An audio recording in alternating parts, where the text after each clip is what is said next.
প্রিয় দর্শক আসসালামু আলাইকুম। দর্শক আপনাদের প্রীতি ও শুভেচ্ছা জানিয়ে শুরু করছি নতুন একটি ভিডিও। তো দর্শক আজকে আমরা এক অসহায় মেয়ের গল্প তুলে ধরবো, যার নাম হচ্ছে প্রিয়া। প্রিয়ার পরিবারে মা আছে, ছোট একটি ভাই আছে। তো প্রিয়ার বাবা মারা যাওয়াতে তার মামা কিছুদিন তাকে সহযোগিতা করছিল, কিন্তু এখন আর করে না, কারণ তার মামি খুব অত্যাচার করে। তো এখন প্রিয়ার মা পরের বাসায় জির কাজ করে সংসার চালায়।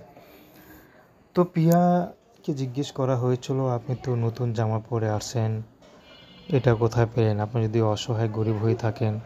তখন প্রিয়া বলল, প্রিয়ার মা যে বাসায় কাজ করে সেই বাসার যে ম্যাডামের মেয়ে আছে তার পুরাতন জামা তাকে দিয়েছে, তো সেটাই পরে ইউটিউবে আসছে। তো প্রিয়ার বিয়ের বয়স হয়েছে, প্রিয়া বিয়ে করতে চায়, কিন্তু অভাবে সংসারে কে তাকে বিয়ে শাদী করবে। তো প্রিয়াও মাঝে মধ্যে যখন তার মা অসুস্থ থাকে, কাজে যেতে পারে না, তখন প্রিয়া সে বাসায় কাজে গিয়ে সহযোগিতা করে। তো প্রিয়া এখন বিয়ে শাদী করবে, যেমনই হোক মানুষটি যে তাকে সুখ দুঃখে পাশে থাকবে, তাকে ভালোবাসবে, আদর সোহাগ করবে, প্রিয়া তাকে বিয়ে শাদী করতে চায়। প্রিয়া পড়াশোনা করেনি, অভাবের সংসার।